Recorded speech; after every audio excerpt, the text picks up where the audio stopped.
बच्चा न देने वाली पैदा विद्या हो जाती थी।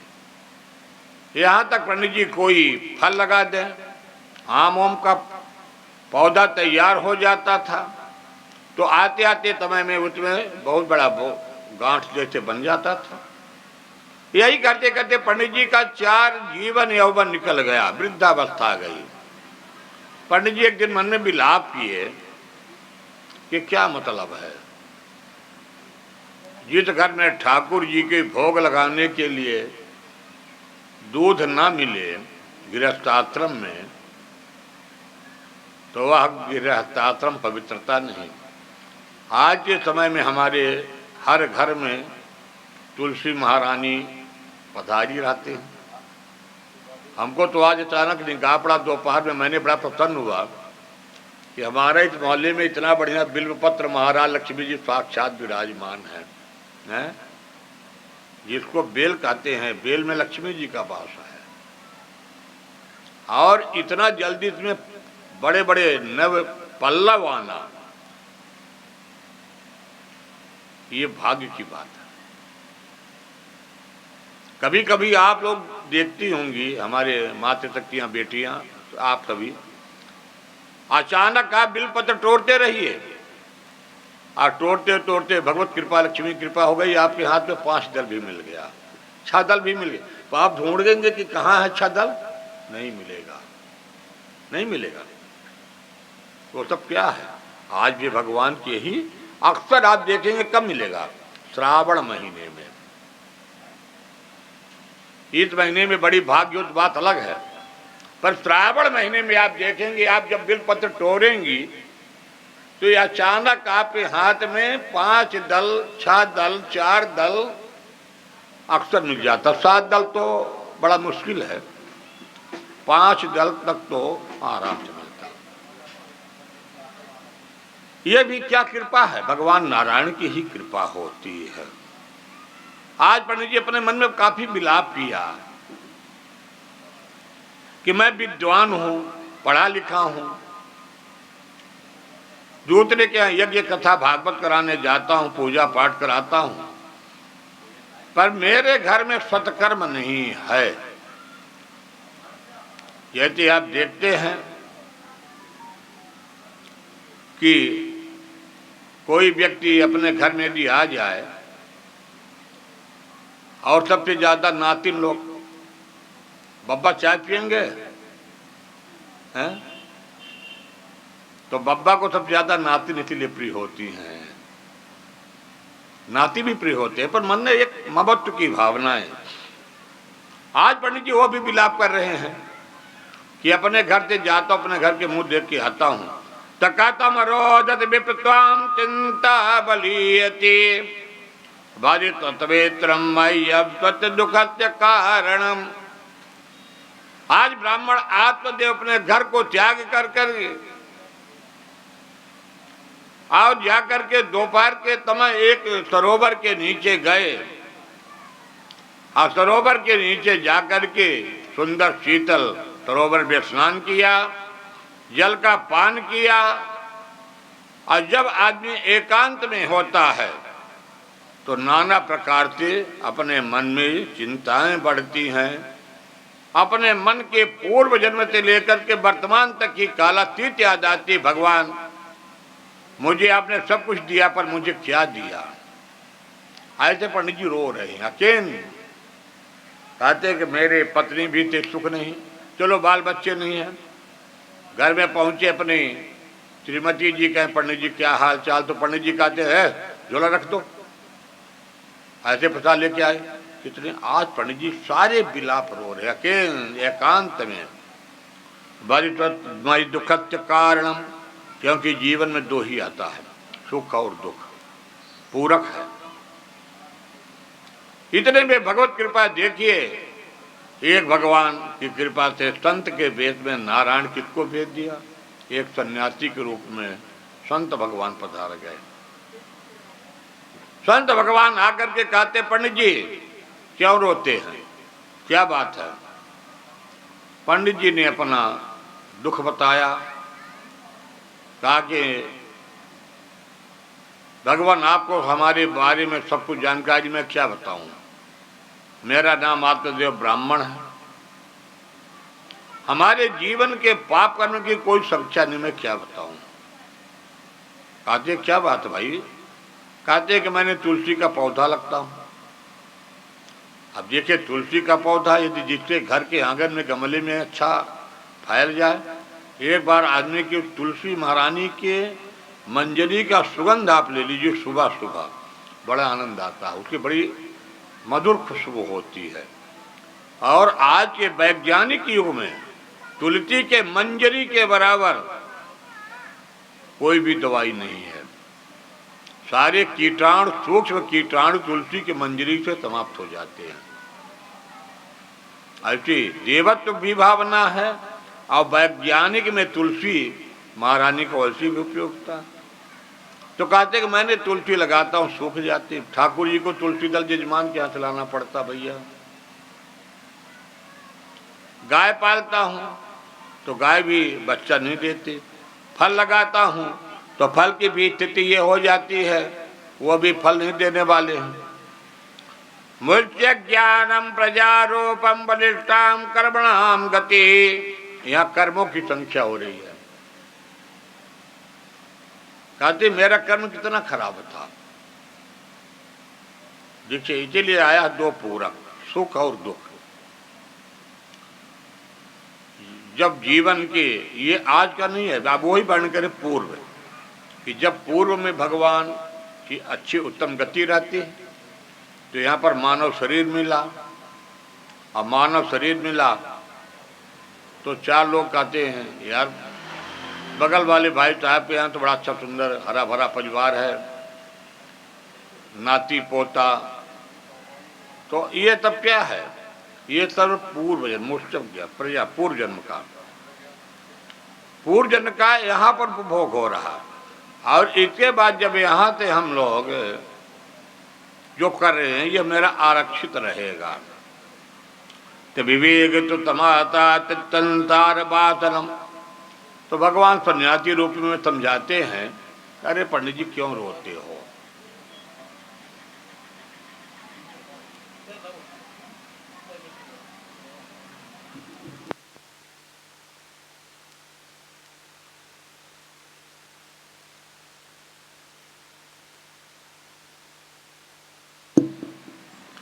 विवेक तो तमाताद्य त्याज संसार बातनम। तो कहते पंडित जी क्या रोते हैं, आप पढ़े लिखे विद्वान हैं, ये संसार है, न किसी का कोई माता है, न पिता है, न बंधु न बांधव। ये हम आप एक संसार के मबत्व माया रूपी में रो रहे हैं। जब ये शब्द कहते हैं तो पंडित जी ने कहा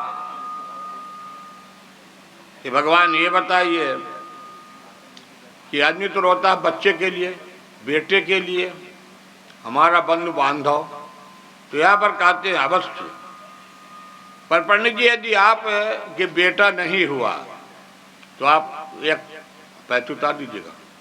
आपके पास यदि बेटा नहीं है तो फिर आप बेटा किसको मान लीजिए, ठाकुर जी को मान, लड्डू गोपाल को बेटा मान लीजिए। ये संत भगवान का रहे हैं आत्मदेव ब्राह्मण को कि आप ठीक है बेटा नहीं है तो लड्डू गोपाल को आप अपना बेटा मान लीजिए, उन्हीं की बढ़िया सेवा करिए, भाव सागर से मुक्ति देने वाले। सारे कहते कि भैया जो अंतिम क्रियाएं होती उसका कौन करेगा। पंडित जी भी कमजोर कलाकार नहीं थे भैया। तो कहे कि पंडित जी सारी चिंता जब आपको है तो फिर मैं क्या बताऊं। अरे कहते भाई क्यों नहीं बताएंगे, आप संत भगवान हैं। तो ये संसार वासनम, ये संसार की वासनाएं हैं। अनन्यमवता वृतनोमवता प्रेम संगता। ये क्या है, प्रेम का मोह माया है। मैं मेरा का मोह माया है। और अंत में जब जाते हैं तो कोई एक साथ थोड़ी जाता है। कहते पंडित कोई एक साथ नहीं जाता है। भाव एक तदात्मा बुधई प्रेम विद्युत। ये हमारी आपकी संसार की वासनाएं हैं, हम आप हैं, ये हमारा मोहल्ला है, यही तो संसार की दृष्टि है। तो पंडित जी कहा तो फिर इसका मतलब कि मैं मान लूं कि भगवान नहीं। कहा ये भी कैसे आप मान लेंगे कि कि भगवान नहीं है। अब देखिए पंडित जी की विचारधाराएं बदलने लगी। अभी तो विद्वान है पंडित जी, पढ़े लिखे हैं, आत्मज्ञ ब्राह्मण, तो कहते ठीक, अच्छा तो भगवान ये कहिए कि मैं आपको एक काम कर सकता हूं, क्योंकि पंडित जी अब संत भगवान से बार बार याचक बन गए। पंडित जी यहां तक बता दिया, अरे पंडित जी आपको एक जन्म नहीं, आपको 7 जन्म पुत्र की प्राप्ति नहीं होगी। आपकी जो ये ललाट का 7 रेखाएं, मस्तक रेखा ये बता रही है कि 7 जन्म तक आपको पुत्र की प्राप्ति नहीं होगी। अरे तो सरकार, आप इतने बड़े संत भगवान, तो मेरे ललाट के मस्तक को नहीं मिटा सकते? कहते तो ब्रह्मा जी नहीं मिटा सकता, परंतु एक चीज है। कहते क्या? कहते कि सबसे बड़ी होती विश्वास। कभी कभी प्रभु के प्रति समर्पण हो जाए, विश्वास में तो हो सकता कि भाग्य की रेखा भी साथ दे जाए। कहते हैं ये लीजिए फल। पंडित जी ने, सन्यासी भगवान ने अपने झोली से निकाला फल, और झोली से फल निकाल करके कहा, पंडित जी ये फल, ये विश्वास मान के दीजिए कि ठाकुर जी का प्रसाद है, भगवान का प्रसाद है, अपने पत्नी को खिला देना, धुंधली देवी को। अब धुंधली देवी को दे देना, पर गारंटी नहीं बता रहा हूं। ये सन्यासी भगवान कहते हैं, यदि हरि कृपा हो जाएगी, आप विद्वान है तो एक बालक अवश्य होगा, आपके घर में बालक होगा। कहा ठीक। अब पंडित जी सोचे, सूत महाराज जी कहते हैं कि अभी पंडित जी गए थे कि मैं जाकर संसार वासनम, ये संसार की वासनाएं, मैंने प्राण को त्याग दूंगा, डूब के मर जाऊंगा, ये कर दूंगा। पर पंडित जी अब यहाँ मोह से बन गए। वह फल पाए, और फल पा करके पंडित जी लौट करके आए, बड़े जोर से अपने धर्मपत्नी को आवाज दिया। पत्नी ने निकली, कही क्या बात पंडित जी, अभी तो आपने कहा कि मैं जाकर के नहीं लौटूंगा। सुखदेव जी कहते हैं, वह पत्नी कहती है, ब्राह्मण देव कहते हैं, अरे सुनिए भाई, सुनिए सुनिए। क्या सुनो? ये आम का फल। अब देखिए आम के फल में 2 भेद। तो कहते कि पंडित जी आप तो फल डेली लाते हैं, ये आम का फल दशहरी आप डेली लाते हैं। तो कहते हैं कि नहीं, इसमें 2 भेद है। जो मैं भी लाता हूं वो ठाकुर जी का प्रसाद ही है, पर वो यजमान दिया है, और यजमान का दिया हुआ प्रसाद मैं लेके आता हूं, हर ठाकुर जी का प्रसाद। परंतु आज जो मैंने प्रसाद पाया हूं, एक संत का आशीर्वाद रूपी मैंने प्रसाद पाया हूं। अच्छा तो ठीक है भाई, संत रूपी प्रसाद आपने पाया, मैं मान लिया, इसका क्या महत्व? तो पंडित जी ने कहते हैं कि इस फल को आपने ग्रहण कर लो, अपने आचार विचार नियम में परिवर्तन कर दो, हो सकता कि मेरे घर में एक भगवत कृपा हो जाए, एक बालक की प्राप्ति हो जाए। अच्छा ठीक है पंडित जी, आपने फल को रख दीजिए। पंडित जी बड़े शांत स्वभाव के थे। पंडित जी ने फल को दे दिया। अब फल को लेकर के उनकी पत्नी धुंधली देवी ने फल को अपने पास रख लिया। रात्रि भर विचार किया कि यदि मैं फल को खा लिया, संत भगवान का दिया हुआ आशीर्वाद है, कहीं मेरे पेट में गर्भ टिक गया, बालक आड़ा तिरछा हो जाएगा तो मेरी मृत्यु हो जाएगी। दूसरा, मेरा जो सुंदर रूप यौवन है वो सब बिगड़ जाए। मैंने नाना प्रकार की जितना उसके तर्क बना है धुंधली से, वो रात भर साली अपनी पूरी क्रियाकलाप सोच डाली। उसके मन में फिर विचार आया, यदि फल को ना खाइए, पंडित जी को पता चला तो भी गड़बड़। उसके मन में एक सुंदर भावना आई कि मेरी पड़ोस में वाहन है कुछ दूर पर, मैं जाकर के अपनी समस्या का समाधान उससे करवा लूं। बड़े सवेरे अपने बहन के यहाँ धुंधली पहुंची। बहन ने पूछी, बहन कैसे आना हुआ? धुंधली अपनी आप बीती कहानी बता गई। कहती है, अरे बहन क्या बताऊं, आपके जिया जी आम का फल लाए, पता नहीं कौन दे दिया। अब उसका नियम वम बड़ा कठिन है, हमसे हो नहीं सकेगा। सूत महाराज जी कहते हैं, अब आइए धन पर। जिसके धन पर्याप्त होता है उसके धन के उपयोग करने की निगाह तीसरे व्यक्ति की होती है, क्योंकि धन की 4 गतियां हैं, आप सभी जानते हैं। धन का स्वयं का उपभोग करना, दूसरा धन तीर्थ यात्रा में करना, तीसरा धन यदि और भगवान ने खूब दिया तो एकाध कन्या का विवाह करवा दीजिए, कन्या का विवाह करा दीजिए, उपनयन करा दीजिए, कोई धार्मिक अनुष्ठान करा दीजिए।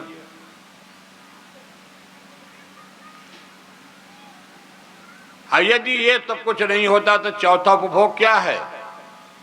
तो कोई आपका दूर का रिश्तेदार बनेगा, धन का अपहरण करेगा, और धन की वो गति होती है कि जिसके घर में जाएगा वो सब बिगाड़ देगा। इस तरह से धन की 4 गति थी। धुंधली की जो धन में, वो पंडित जी आत्मदेव के धन में जो थोड़ा बहुत था, उसकी बहन की निगाह था।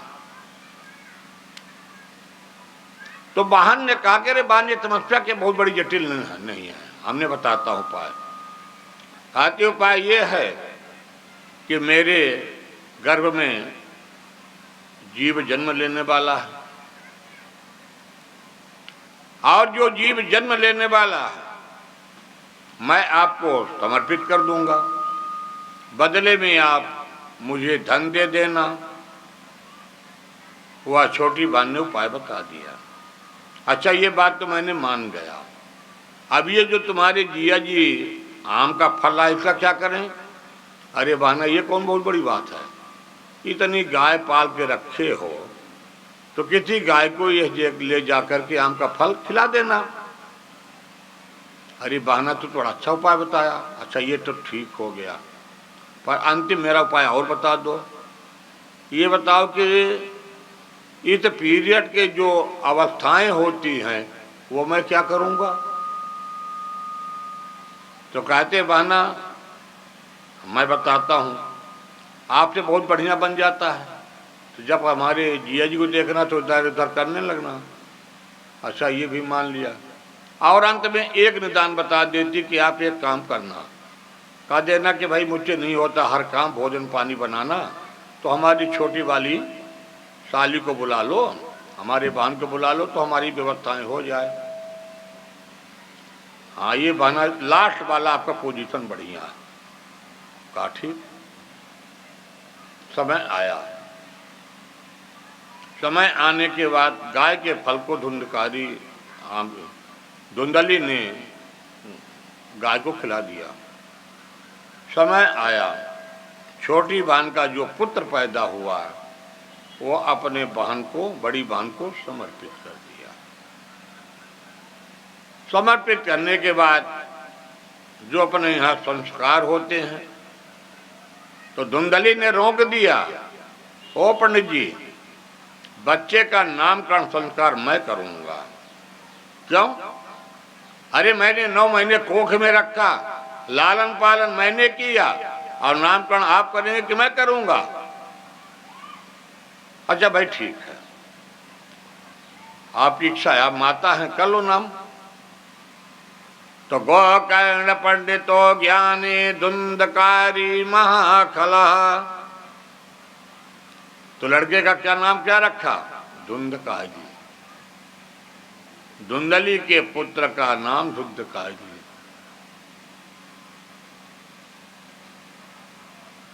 और जो 3 महीने के बाद जो संत भगवान का दिया हुआ प्रसाद था, गाय को खिलाया गया था, उनका वो पैदा हुए, उनका नाम क्या था? गोकर्ण महाराज। गोकर्ण महाराज जी गांव में बड़ी प्रसन्नता हुई। सिर्फ कान गाय का, बाकी सर्वांग शरीर मानव शरीर का। गोकर्ण महाराज जी बड़ी प्रसन्नता गांव में। अरे देखो पंडित जी का भाग्य कितना भाग्योदय हुआ। गाय के साक्षात पुत्र पंडित जी ने उनका भी बड़ा सुंदर संस्कार किया। तो वो हो जाते गोकर्ण महाराज। धुंधली के जो औरत पुत्र था धुंधकारी हो गया। माता पिता अपने दोनों बच्चों को संस्कार करते हैं। माता पिता का दोष नहीं होता, अपने कर्मों का दोष है। माता पिता ने संस्कार किया, यज्ञोपवीत किया। गोकर्ण महाराज जी एक ज्ञानी बनते, विद्वान बनते हैं और पिताजी के हाथों से चले जाते हैं भ्रमण यात्रा में पढ़ने लिखने के लिए बाहर। और धुंधकारी जब नव यौवन प्राप्त किया, युगावस्था, पढ़ने लिखने में नहीं था। होनहार होत चिकने पात। धुंधकारी बचपन से ही झगड़ालू, नाना प्रकार के व्यसनों से युक्त बचपन से ही हो गया। और नव यौवन आते आते अपने माता पिता को प्रताड़ना से युक्त किया धुंधकारी। एक दिन गोकर्ण महाराज जी आए हैं और पिताजी को गोकर्ण महाराज जी समझाए, पिताजी संसार असार है, क्या डंडा खा रहे हो। अब देखिए यहाँ पर दो भेद हो रहा है। पिताजी को समझाए, पिताजी संसार असार है, यहाँ न किसी का बेटा न किसी का माता है न पिता है। आप संसार को त्यागो और चलिए, घर द्वार को त्याग दीजिए, माँ बेटा को छोड़ दीजिए। जैसे माँ करेगी वैसे ही बेटा की करनी को फल माँ को भोगना पड़ेगा, छोड़। अब गोकर्ण महाराज जी पिताजी को सुंदर उपदेश दिया और गोकर्ण महाराज जी के सुंदर उपदेश को ग्रहण करके आज विद्वान गोकर्ण महाराज जी के आत्मदेव ब्राह्मण भागवत के दसम स्कंद के मूल का पाठ करते करते भव सागर से मुक्ति मिल जाती। बोले जय कृष्ण। आइए धुंधकारी पर। अब धुंधकारी बचा और मां बची। धुंधकारी के द्वारा नाना प्रकार से माता को यातना दिया जा रहा है, पर मां ये नहीं कह सकती है कि मेरा यह बेटा नहीं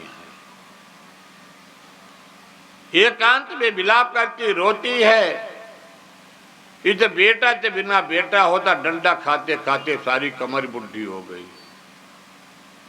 और एक दिन वह धुंधकारी के प्रताड़ना से युक्त होकर के मां ने आत्महत्या करके कुएं में कूद करके अपने प्राण को त्याग देती।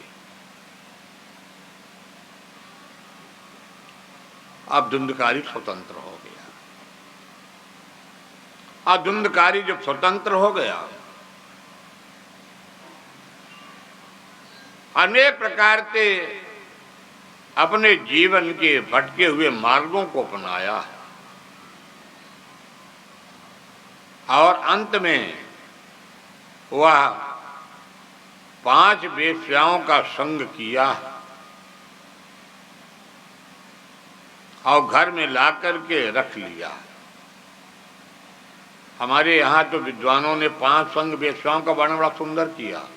कौन कौन? कोई स्त्री से नहीं, काम क्रोध मद लोभ मोह आश्चर्य।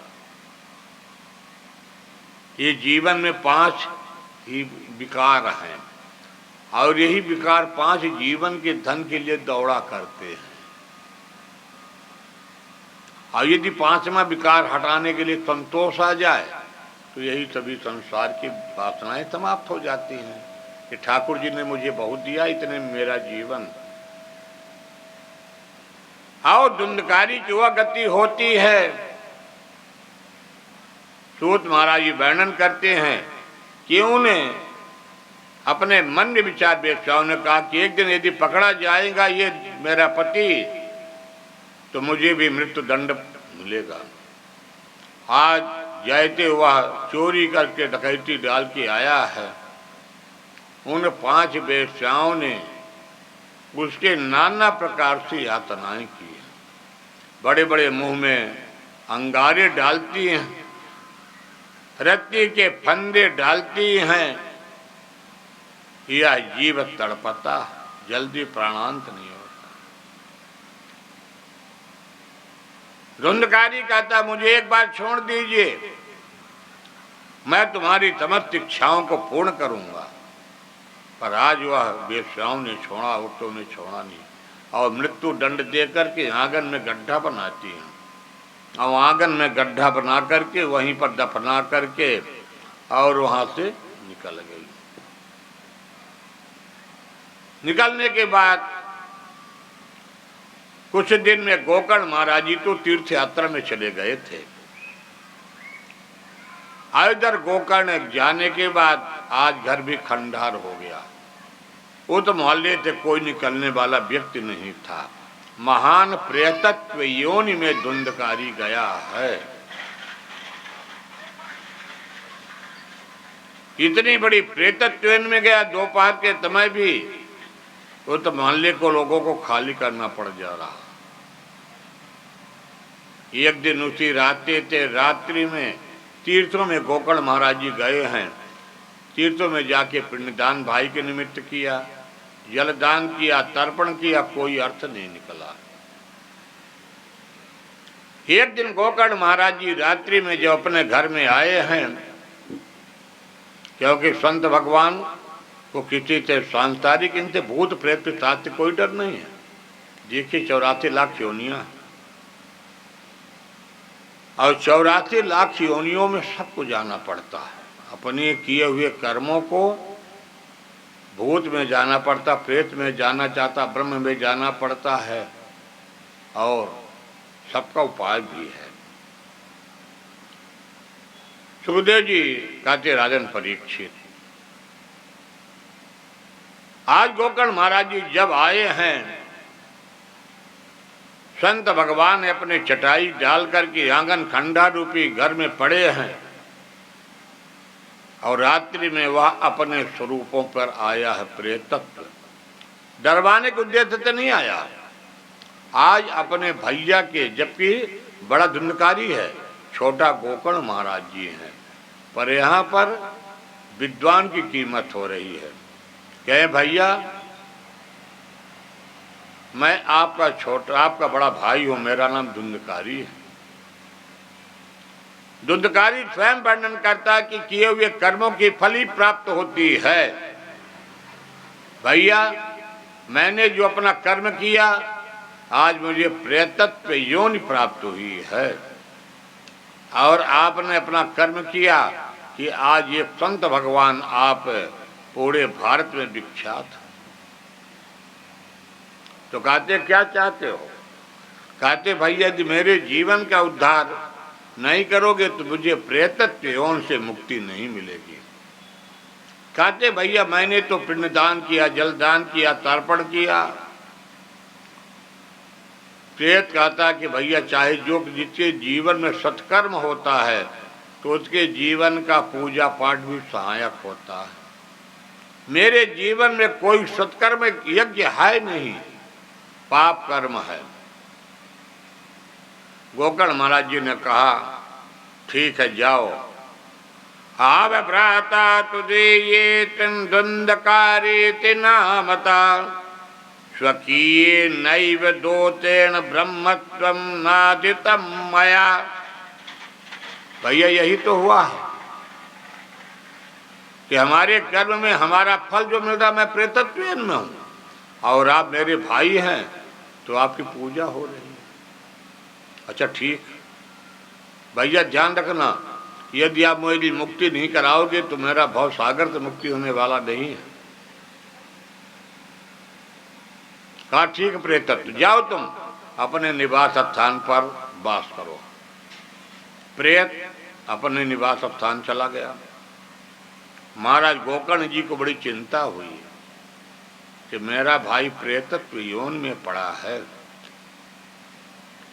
इसकी मुक्ति कैसे हो। सवेरा हुआ, गांव मोहल्ले के लोग एकत्रित हुए।